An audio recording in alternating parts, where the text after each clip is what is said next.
Sosok sopir tabrak ayah polisi lalu lintas di Lubuk Linggau hingga tewas, kini jadi tersangka.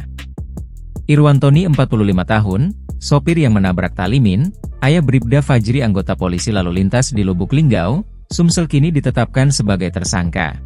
Sebelumnya, sempat viral video tangis histeris Bribda Fajri saat mendatangi TKP kecelakaan yang ternyata korban tewas adalah ayahnya sendiri.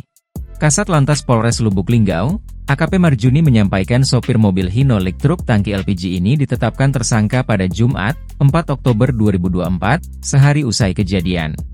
Ia sudah tersangka, setelah gelar perkara Kamis, 4 Oktober 2024, ungkap Marjuni, Rabu, 9 Oktober 2024. Penetapan tersangka dilakukan setelah pelaksanaan gelar perkara dan mendengarkan keterangan para saksi di lapangan. Meski ditetapkan sebagai tersangka, Irwantoni tidak dilakukan penahanan karena ada jaminan dari pihak keluarganya. Hanya saja sekarang posisi tersangka cuma ditahan di kantor lantas dan berkasnya tetap jalan.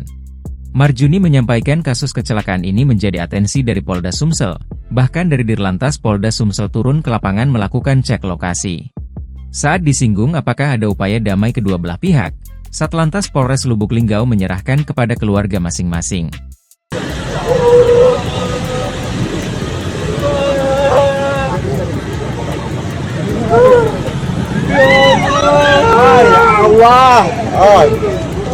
Download Tribun X sekarang, menghadirkan lokal menjadi Indonesia.